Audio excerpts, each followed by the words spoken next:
Well, our service begins right now. Well, hey, good morning, everybody. Welcome to NorthBridge. You doing all right? You warming up? All right. We turned up the heat a little extra for you this morning. We got the coffee ready.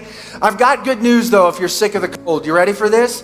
We're going to be above freezing this week. All right, we are going, not today, but starting tomorrow. So we got one more day we got to make it through. Welcome to those of you joining us online. I know some of you are joining us from farther away, warmer climates. We're so glad that you're with us. Today's not the day to brag on the chat, though, okay? We're sick of the cold. We're looking forward to this week, but we are glad that you are with us. We've got a great service planned for you. Lots of good news going on in and around the church. Like, you've got one more day to register for Financial Peace, and that day is today. It's going to be starting this week, but if you've been talking about it, you've been thinking about it, or you're just curious about it, head on over to northbridge.org, or if you're here in the house, you can go to the back of the room, hit the kiosk at the info table. There's still time for you to register for this amazing, life-changing short circle community group. So don't delay. Sign up for Financial Peace today. You'll be so glad that you did. For those of you that are new, joining us online and you're new, we've got a gift for you today. So if you haven't already, stop by the guest service table before you leave. We'd love to get one of those gifts into your hands, or click on today's links. I'm new. We'll drop one in the mail for you today. Today we're going to be continuing, or actually concluding, our series with our teaching pastor, Andy Stanley, entitled Paper Walls. For the past couple of weeks, we've been talking about the barriers, the excuses that hold us back. We all struggle with that. I struggle with that.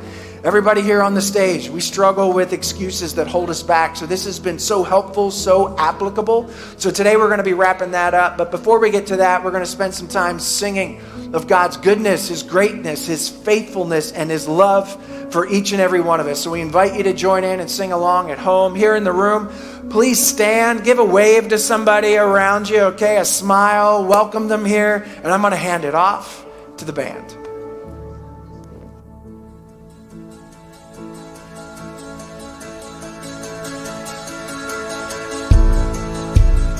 Hey, good morning. If you want to join us in singing this song.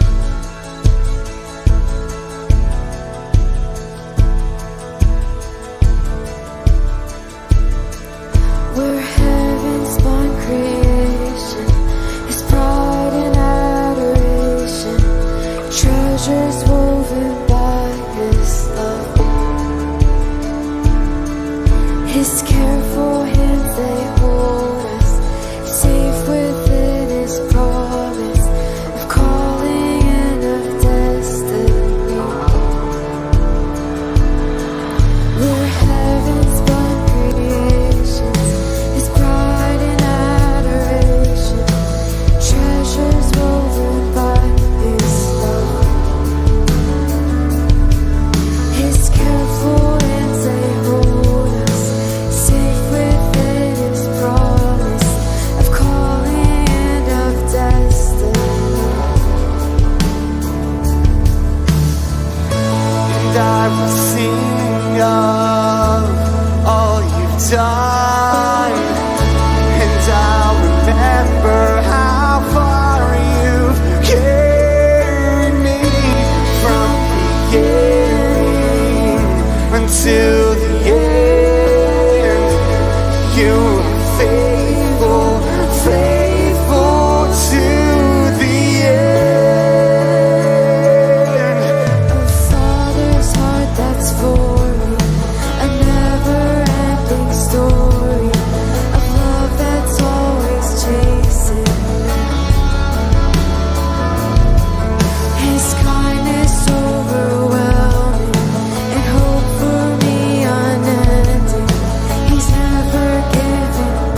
praises to him. He said if they don't, the rocks will.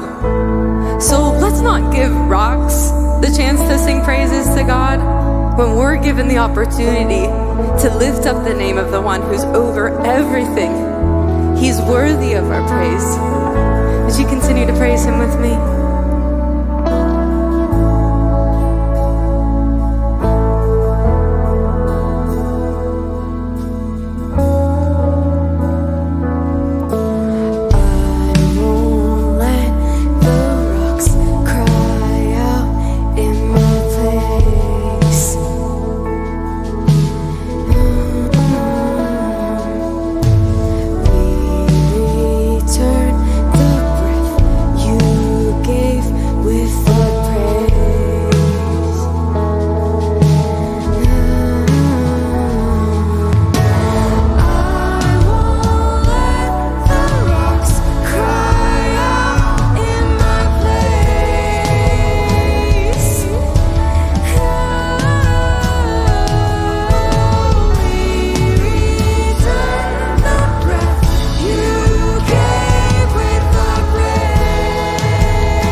Opportunity to lift you high, not for your sake.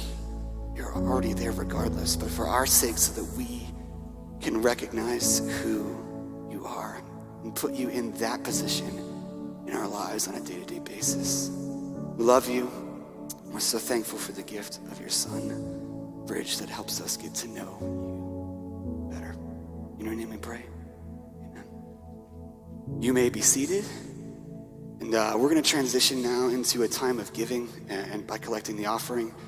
We just want to thank you for your generosity so that you can empower the church to empower other people to do the work of the Lord on a day-to-day basis. So thank you for that. The instructions are on the side screen. You can give in a variety of ways, and so just take a look up there. If you feel led to give, you can give in the way that is best for you. Today we're going to continue our message with Andy Stanley. We're going to conclude Paper Walls, which is awesome. If you're anything like me, like you are an excuse maker. And so hopefully this message can speak to you as to why we should let those excuses go and just be who God calls us to be. So at this time, let's join Andy. Thanks.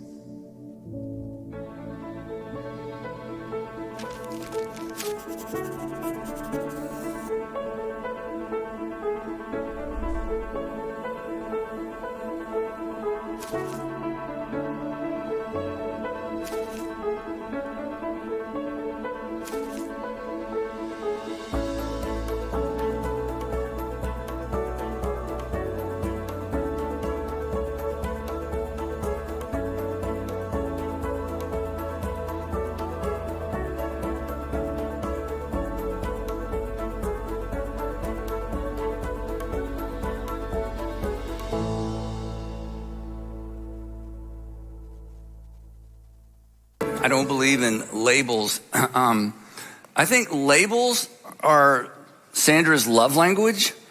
Anybody else have a label maker? It's like your favorite gadget at your house and you just love to label. Nobody? Okay, everything in our house. One other Christian over here? Yeah, everybody.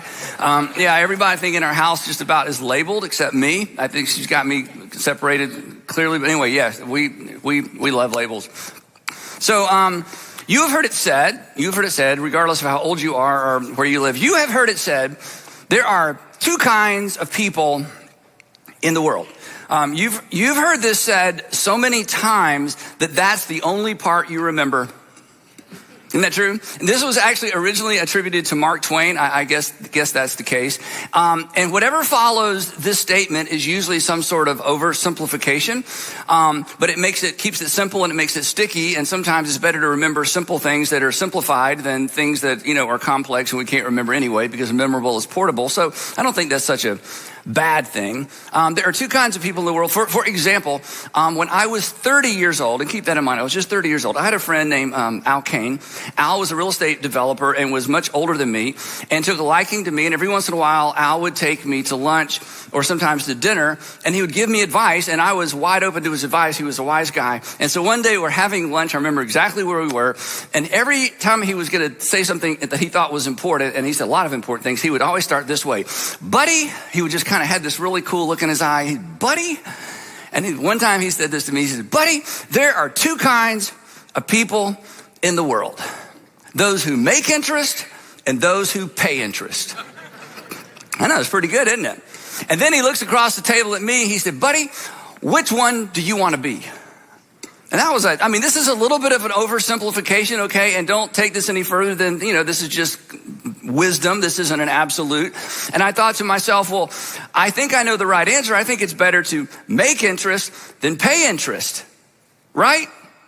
Yeah, okay, yeah, a little guilt here. Yeah, but it's better to make it than pay it. And so he talked to me about that, and I decided at 30 years old, you know what? I'm gonna be a maker of interest, not a payer of interest. And I decided that I was not gonna ever borrow money on a depreciating item. And I was always, I didn't have credit cards then anyway, and so I was sort of figured out the whole consumer credit card thing. That wasn't a problem. But I decided, you know what? I would rather be a maker of interest than a payer of interest. So I decided I'm never going to borrow money on any kind of depreciating item, even cars, and I never have. All because of this, there are two kinds of people in the world. Now, when I say that I haven't borrowed money on cars, you're thinking that's because you're rich. And I'm going to tell you what, it's not because I was rich. It's because I made a decision based on this simplification, this oversimplification of something that was really true. Besides, I was just 30 years old. Now, that's kind of another topic for another day. It's just an illustration. But here's another potential oversimplification to help us get into what we're talking about today as we wrap up this series. There are two kinds of people in the world. There are people who make a difference, and there are people who make excuses. There are people who want to make the world better, and there are people that want to become better themselves, and people who want to make the people around them better. And then there are people who live their lives behind paper walls. I hope that you will be a person, as a result of this series or as a result of anything else that comes your way, who decides, you know what? I'm not going to live behind paper walls. I'm going to make a difference. I'm going to quit making excuses.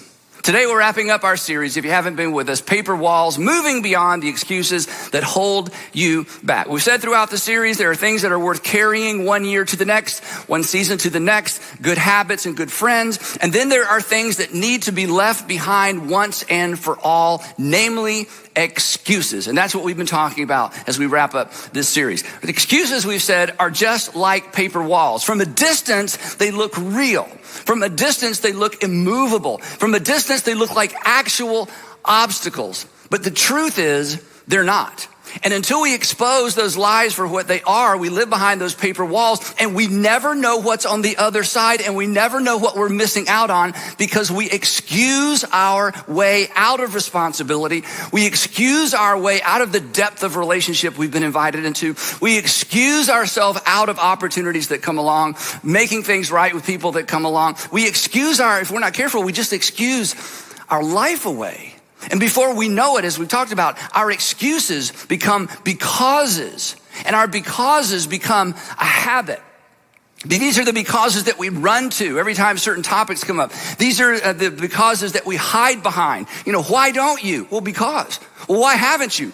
Well, because. Well, why do you always? Because. Well, why don't you start? Because. Why don't you go back and finish? Because. Why don't you go over there and talk to them? Because. Why don't you forgive him? Why don't you forgive her? Because. Why don't you try to restore that relationship? Because. Why don't you take advantage of that opportunity? Because. Why don't you break that habit? Because. But oftentimes, because isn't the cause, right? It's an excuse masquerading as an actual cause. It's a paper wall. So in this series, I've tried to be somewhat gentle, and I've said, would you consider, this is the question for this series, whether you're a religious person or not, it doesn't matter. This is so important for all of us, right?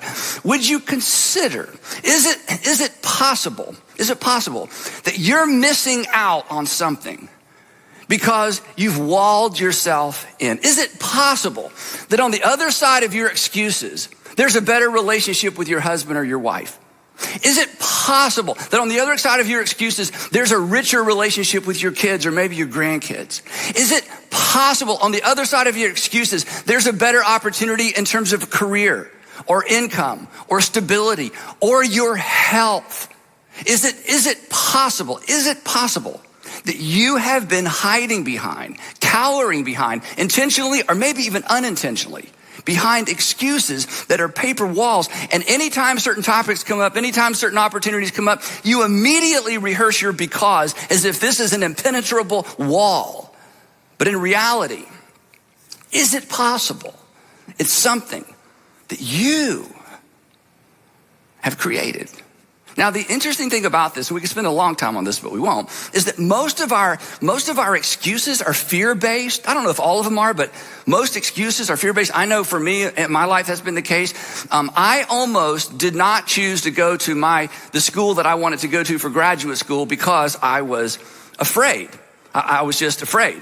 And now when people ask me why I chose the school I chose and why I didn't choose the school that I ultimately went to, I didn't say, because I'm afraid. I mean, we never say because I'm afraid. I had all kind of paper walls for why I'm not going to go to that school. But the truth was, I was afraid. And fear of failure, isn't it true? Fear of failure? It's just difficult to admit. For some of you, the reason you don't punch through is you're afraid you can't. You're afraid of what's on the other side. And your fear is holding you back. And it's difficult to admit fear. It's difficult to admit fear to ourselves, much less anybody else. But I was just afraid of the academic rigor. I just thought it was too hard. I wasn't a good student in high school. I wasn't a great student in college. And I thought if I go to this graduate school, I may be able to get in. I'm not sure I'll ever get out. It will become my Hotel California, right? I'll check in. I'll never finish. I'll never get out. And honestly, and I was just afraid. And the most interesting thing happened, I don't have time to tell the whole story. I was at home. I was living with my parents. I'd graduated from college, living in the basement, trying to, about to go to graduate school. My dad is out of town. And he called me. I was going to tell you, my dad called me on it. He did call me on it, but he literally called me on the phone because he knew that I wasn't being honest with myself about my choice of schools. And he had this phone call, and he just kind of pressed me. And when I got off the phone, honestly, I was so mad at him. Because in my mind, I had it all figured out. I'm not going to go there. I already had a roommate. I already had a dorm. I had already paid the fees. I was leaving in about a month to go to another school, and he knew it was the wrong choice, and he knew why I made the wrong choice. And he called me out on it. And I'm so glad he did. And I finally admitted to myself, you know what the problem is? I'm just afraid. I'm just afraid. And fear stems from several things, right? Our fear often stems from the fact that we don't want to experience again what we experienced in the past. Sometimes it's fueled by experience in the past. We just don't want to experience that again, whether it's failure or embarrassment or shame or abandonment. But sometimes we don't know where the fear comes from. We don't know where it comes from. It just triggers all of our because narratives. And as soon as that topic comes up or that question comes up, it just triggers those because narratives. And off we go. And consequently, we don't grow. And we're stuck. And the people looking to us are stuck with us. And the overflow of our fear impacts them. And we're just stuck. In fact, excuses are a little bit like kryptonite to the soul. They slowly, over time, they just kill us. They wear us down. They make us small. They make us selfish. Ultimately, relationally, your excuses, no matter what realm of life it's in, because your life isn't as compartmentalized as you may think. Eventually, our excuses make us self-centered, selfish, and unavailable. And as a result, you miss out. Worse, I think, and I don't know you, but I believe this even though we've never met. The world misses out on you because you have allowed an excuse to become the boss of you, the king of you, a tyrant. You can't, you shouldn't. You already tried that. Somebody already did that. Somebody else already tried that. Somebody else already failed at that. Somebody else already wrote that. Somebody else already started one of those. Somebody else. You can't do it. Remember last time? And the next thing you know, an excuse. It's the king of you. It's the boss of you. But worse than these two, you'll miss out, the world misses out on you. But here's the worst thing.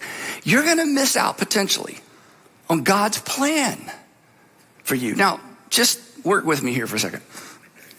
If there is a personal God, and you may have strong opinions about whether there even is a God or not. I understand that. And if you were to tell me why you don't believe in God, I don't know that I'd have a comeback. But if there is a personal God, and I believe there's a personal God because Jesus did, and whatever Jesus says, I just go with him, because if somebody can predict their own death and resurrection and pull it off, I just go with what they say, okay? I'm a simple person. So Jesus believed there was a personal God. So think about it. If there is a personal God, by personal, I mean if there's a God who knows your name, okay? And if that personal God has invited you to address him and to relate to him as a personal father, a perfect father, a heavenly father. And Jesus said that is how we're to address God. So I'm good with that. If there is a personal God, and if God loves you like a perfect father would love a child, then he may have something specific for you to do. He may have something specific for you to be. He may have something specific for you to do in the world, not just, for yourself, but for the world.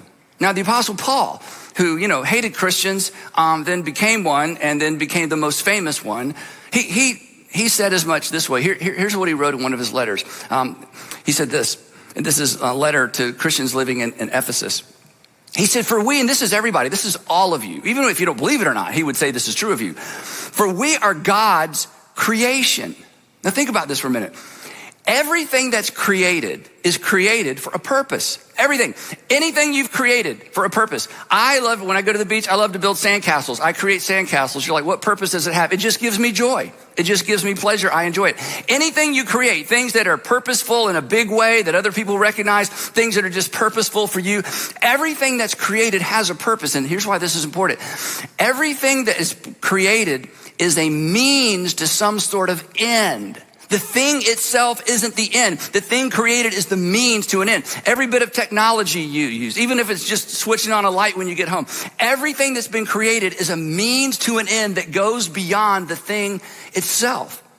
And Paul tells us, and most people believe, that we have been created by God. Created things are created with a purpose all the time, every single time. So even if you're not a Christian or Jesus follower, but if you think there's some God who somehow created the earth however he did it, do you know what that means? That means you have a purpose. That if you are a creation, you are a means to an end that goes beyond you. And your excuses are just gonna keep you from discovering it and fulfilling it. And because you're made in the image of God, there's gonna be something inside of you that dies in the process. Because you were created for a purpose that you aren't engaged with and you aren't fulfilling. And you don't want to live that way.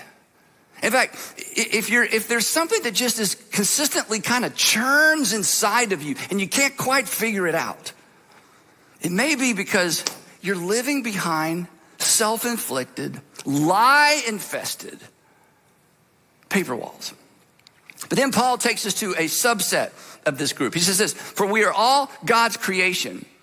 He said, and those of us who are Jesus followers, or if you consider yourself a Christian, he said, you are actually created in Christ Jesus. Now, this little phrase, in Christ, if you read Paul's letters, you find that everywhere, in Christ, in Christ. That's actually code word for somebody who is a part of Jesus' new covenant. In Christ means that you are participating in this new covenant where Jesus says, I'm creating a new covenant between God and man. I'm going to be the mediator between this new covenant. And the new covenant means that you have been created. You have been created for a purpose, and that purpose is to love other people and to do for others what God through Christ has done for you. He says, you're a creation, which means you have a purpose. And if you're a Jesus follower, you have been created in Christ Jesus or placed in Christ Jesus for something very specific. And then he tells us what it is. Some of you can quote this verse from memory. To do good works. In other words, this is so powerful.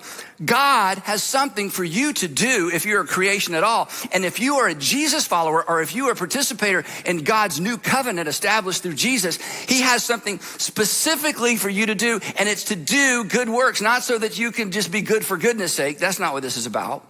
This is about others' sake. This is about good works for the world's sake.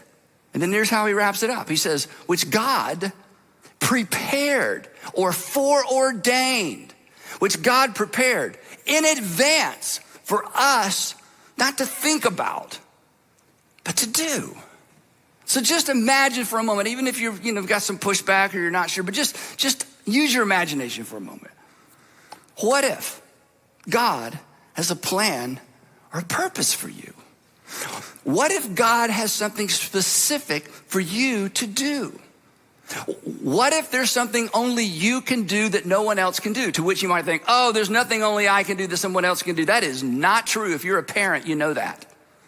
Dad, you are the only father your children will ever have.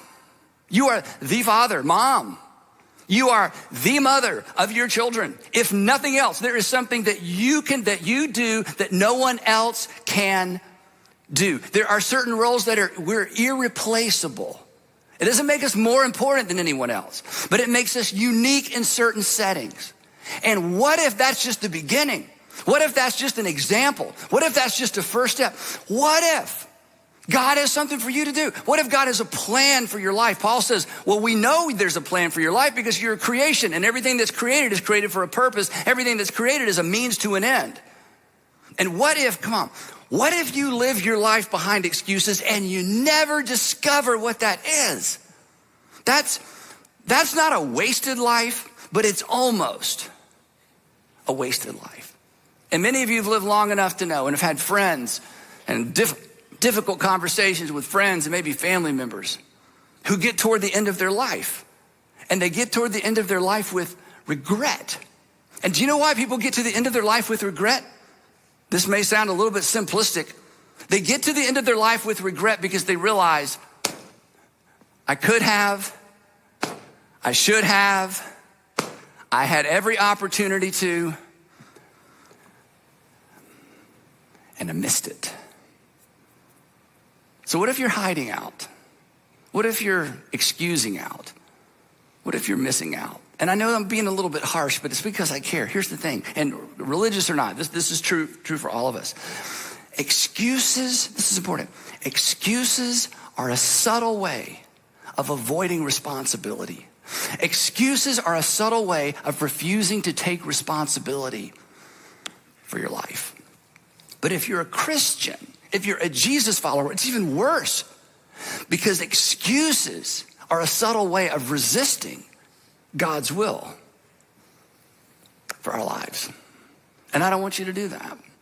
I don't want you to get to the end and think, you know what?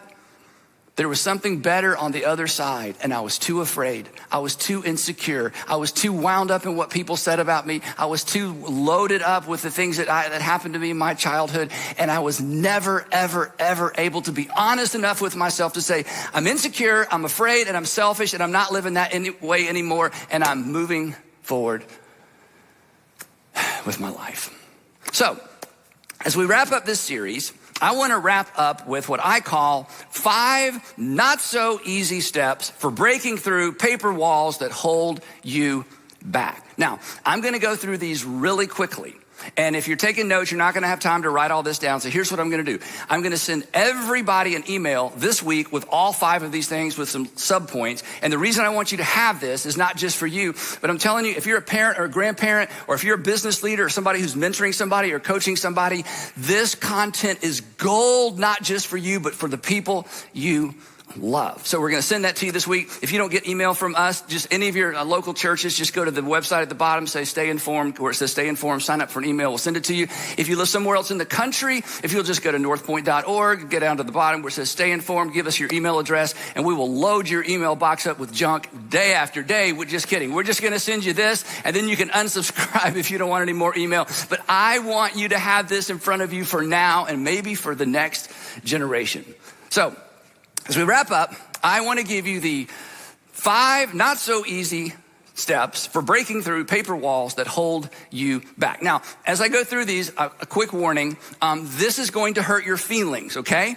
And the reason it's going to hurt your feelings is because if you go through these steps, especially number 2, you're going to hurt your own feelings. You're going to hurt your own feelings. Your feelings are going to be hurt by you. But I assure you, I'll make you this promise. Whatever you discover about you in this process will not be a surprise to most of the people who know you well. They will not be surprised. They will be relieved. Finally, you are able to see, this is what's so powerful. Finally, you'll be able to see what's true of you that they've known about you for a long time. So you may be surprised, but they won't. So, you ready? Ready to hurt your own feelings a little bit? Yes? No? Yeah. Okay. You nervous? Yep. Here we go. Step number 1. Identify them. You got to identify your excuses. You can't abandon an excuse that you never identified to begin with. And the best way, we've talked about this, the best way to identify your excuses is to listen to your becauses. Listen to your becauses. I can't because, I quit because, I moved out because, I moved in because, I'm not talking to her because, I'm not talking to him because, I'm not going there because, I don't go to church because, I don't believe because, I don't believe anymore because. When you hear yourself becausing as an excuse, I want you to listen for those. And if you really want to make progress, I know this is, a little bit strange. When nobody's looking, I want you to write it down or write it down. There's that because again. Even if it doesn't make sense, even if immediately you realize, oh my goodness, that is just an excuse. I want you to listen to your becauses, because we mostly retreat to the same becauses over and over and over with the same topics. So I want you to identify your excuses by listening for your becauses. Step number 2, and this is where you might have to hurt your own feelings. Okay, step number 2 is then you have to interrogate them. You have to interrogate your becauses. You have to ask the question, why? Why? Why do I immediately opt for that particular because? Why? Now, your whatever comes to your mind first isn't the real reason or isn't the real explanation, probably. That because isn't the cause thing. But why? Why do I make that excuse whenever that topic comes up? Why do I make that excuse or use that because anytime that person comes up? Why do I use that because anytime that type of person comes up, that question comes up, that issue comes up, that opportunity arises? Why? You have to interrogate it. Ask this question, what am I afraid of? Who am I afraid of? Ask yourself, am I just being lazy? Am I just being selfish? Am I just being insecure? And you can't move on until you have answers to your question. And you're gonna have to hurt your own feelings. But you know what? You're gonna discover perhaps something that's gonna set you free. And here's why this is so important. Because your answer to why you use the same becauses over and over, your answer is going to clarify whether this is an actual wall or a paper wall. Whether it's an actual reason. I mean, there are real reasons for things why you can't do certain things or why you shouldn't do certain things. But oftentimes it's not really a reason, right? And the only way to know is to interrogate your becauses. And the other thing that's going to happen, if you'll do this, if you'll just get through steps 1 and 2, answering why will actually reduce the power of the excuse. Because when you bring an excuse into the light, it makes it lighter, it makes it smaller, it makes it sillier, it makes it ridiculous, and it makes it disposable. Step number 3 is to relabel them. You have to say to yourself, you know what? That's not a reason.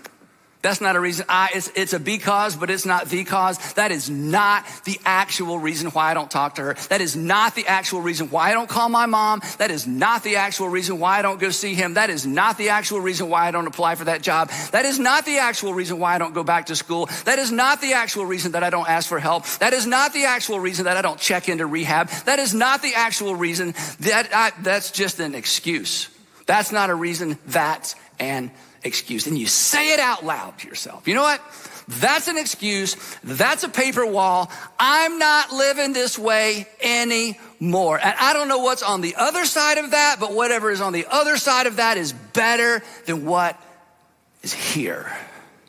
This is an excuse, and it's an excuse I created. It's an excuse I built. And if I built it, I can tear it down. I'm not a victim. I'm not a prisoner. I've been created by God to do stuff. I have a life to live. I have relationships to fulfill. I have a world to improve. And once you get this far, you're on your way. Because now you know what? I don't have anybody to blame but me. I'm actually holding all the cards. I'm in the driver's seat. To be just a little bit ridiculous, you've cut ties with the lies. You've disabled the labels. You've sent your justification on a permanent vacation. I've never been a very good preacher, but that was my best attempt right there. Anyway, my apologies to all African-American pastors who can do that stuff so well. Anyway, but the point is simply this. If you'll just be honest with yourself, the truth that you'll discover about yourself, it really will set you free. Jesus wasn't kidding. You shall know the truth shall make you free. And your heavenly Father, regardless of what you think about God, regardless of what the church has taught you, he wants you to be free. He wants you to be free from the excuses that hold you back, that keep you from discovering his plan and his will for your life. You'll be free to see, you'll be free to love, you'll be free to see people differently, people around you differently, free to see yourself differently, free to be fully you the way God has created you and to do what he's created you to do. Step number 4. This is the nail in the coffin.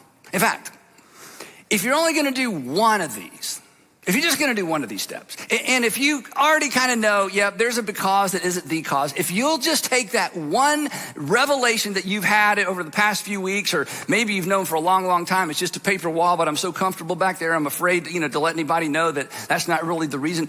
If you'll just take that one excuse that you've identified and you will apply this to it, this could be life-changing. This is the nail in the coffin for living behind paper walls and living with excuses. To answer this question honestly, this may scare you out from behind your paper walls.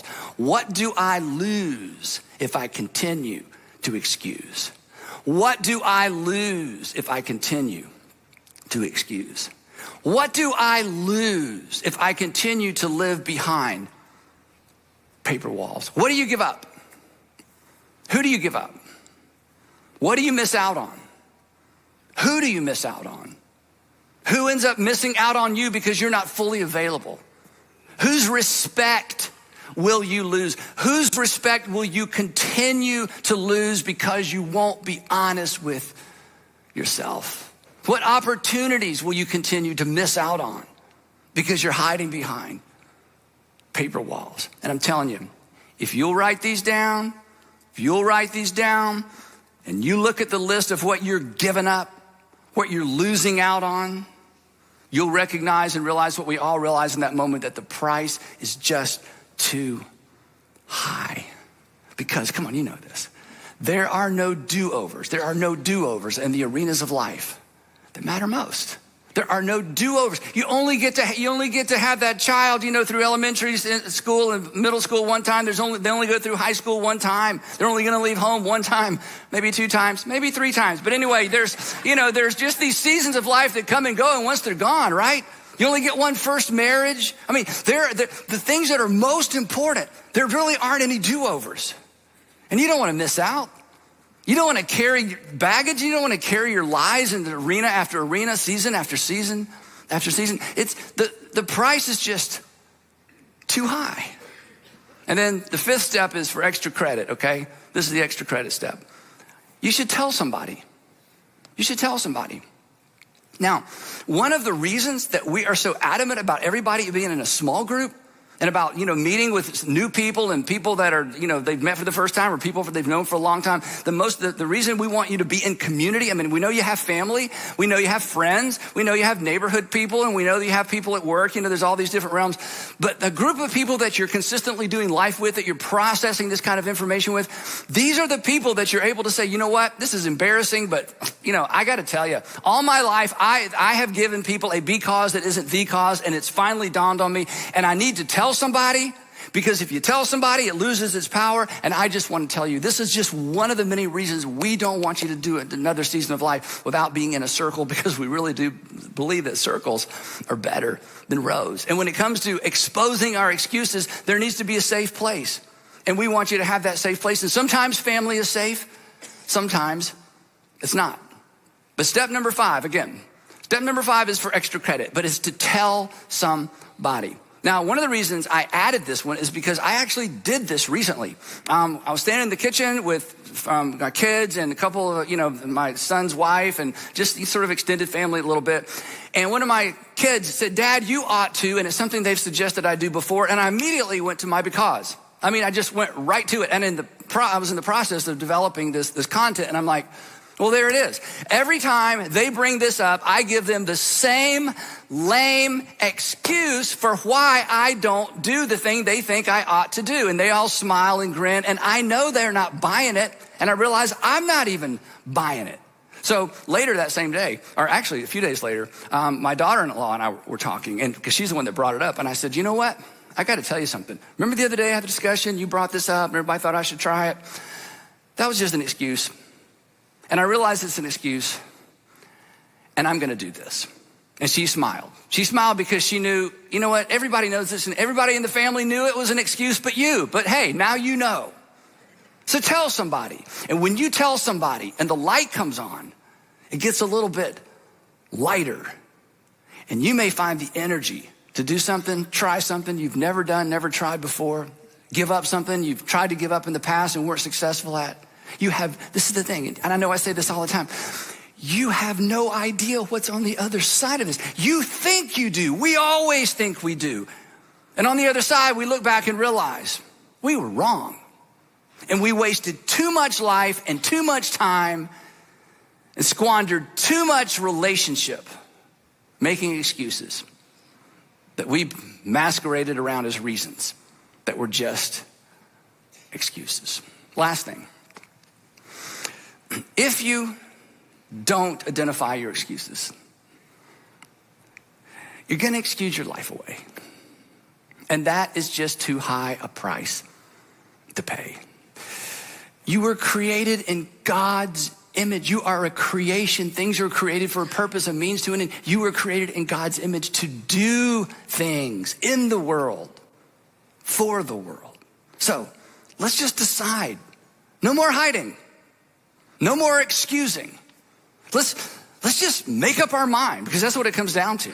Let's just make up our mind. And if no other reason, here's a good reason to make up your mind. Did you know that there are just two kinds of people in the world? There are people who are not you, and there is someone who is you. There's only two kinds of people in the world. And listen, look up here. And only you can do what God has created you to do. So be done with your excuses. Be done with your paper walls. Life is too short. The world is too broken.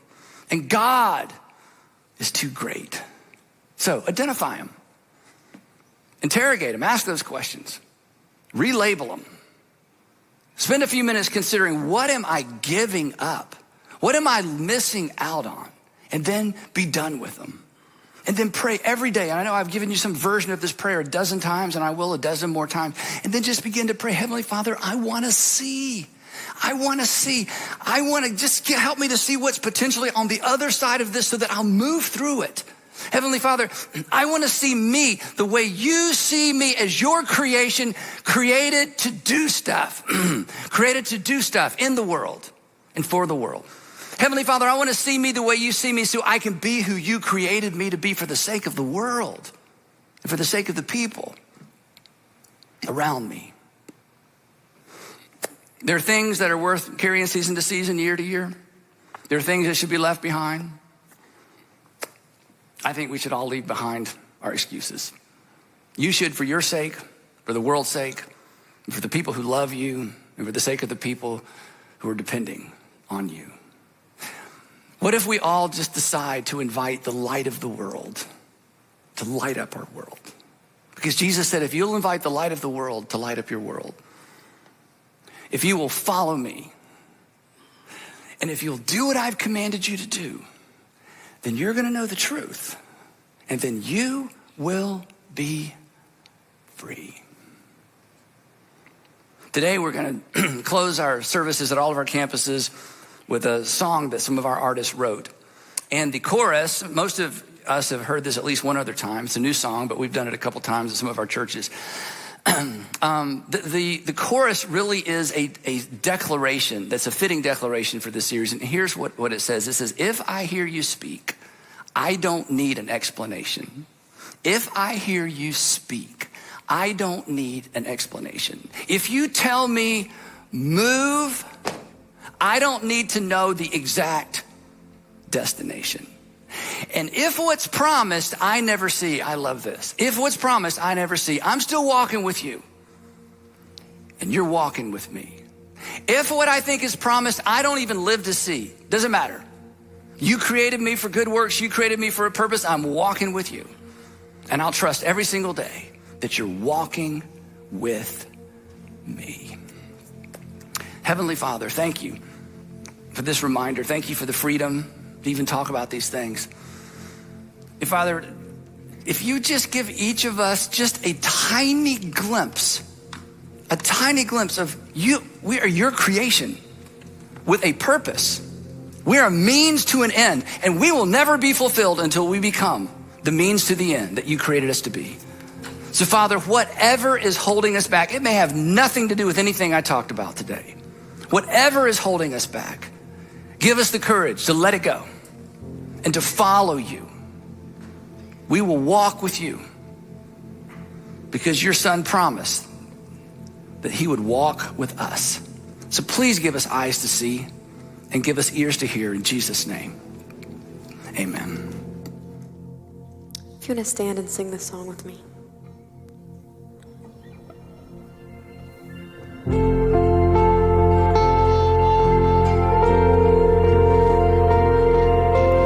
Why did I waste so much time worrying?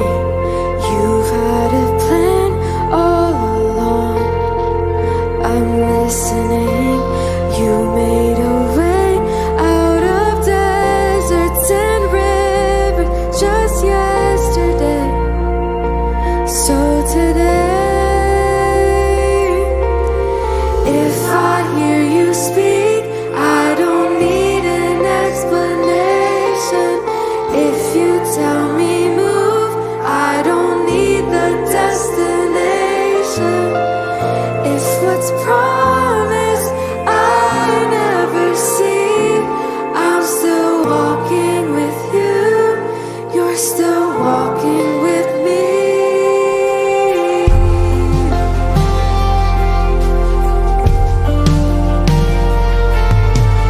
You will redeem all the time I spent wandering. You've been the fire and the cloud. I'm following. You made a way out of bondage and darkness just yesterday. So today, if I hear you speak, I don't need an explanation. If you tell me move, I don't need a destination. What's been promised, I will believe. I'm still walking with you. You're still walking with me. If I know one thing, our God is a deliverer. If I know one thing, our God is gonna see us through. If I know one thing, our God is a deliverer. If I know one thing, our God is gonna see us. He'll see us through. You see us through. Alone in the battle, He'll see us through. Never alone in the desert, He'll see us through. Never alone in the fire, He'll see us through. And He'll see us through. And He'll see us through. Never alone in the water, He'll see us through. We're never alone in depression, He'll see us through. We're never alone in addiction, He'll see us through. Yeah, He'll see us through. He'll see us through. In our anxiety, I know He'll see us through. And in our darkest thought, He'll see us through. In every circumstance, I know He'll see us through. Oh God, He'll see us through. If I know one thing, our God is a deliverer. If I know one thing, our God is gonna see us through. If I know one thing, our God is a deliverer. If I know one thing, our God is gonna see us. He'll see us through. Come on. He'll see us through. You know, I love how Andy said at the end, he said, you know, there's some things worth taking with us into this new year, and there's some things worth leaving behind. Let's leave behind our excuses. I mean, make a decision right here, right now, that you're going to break through. That the discouragement, that the distortion, that the despair that we feel, we're going to replace that with truth. And we're going to replace those lies with trust that our God is more than enough, that he is our deliverer, and that he can and he will see us through. Let's take a step in trust that he can and he will see us through. And he's going to be sending out that email later this week. If you're not on our email list, the easiest way to get on there is to just click on NB Top 3. It's on our app. It's right on the front page of our website. It's on the kiosk back there. Hit NB Top 3. You'll see the top 3 things going on in the church this week. But if you scroll to the bottom of that page, it says get on our email list, and you can sign up right then, right there, and we'll send it to you this week as soon as we get it from him. That same page lets you register for financial peace. One of those excuses, like next year I'll get in debt. Next year I'll save more. You can break through one of those walls today by registering for financial peace, and it's going to start this week. So lots going on. Next week, we're kicking off a brand new series with Joel Thomas. Joel Thomas is the new campus pastor at Buckhead Church. Joel was born here in Butler County, so kind of a local boy. He's going to be talking about one of the lies. I mean, this lie is as old as the oldest story in the Bible, and we're going to be talking about, did he really say that? And we're going to be talking more about how we can replace lies with truth. The first Sunday of a series is the best Sunday to invite a friend to come and sit with you or attend with you online. And I encourage you to get here early because the band's got a great opener. We're going to be covering some Adele next week, okay? It's hard to hear Adele, but not here, okay? We're going to be covering some Adele next week. So get here early, invite a friend to come and sit with you. Until then, have a great week. Stay warm. Go in peace. We'll see you next Sunday.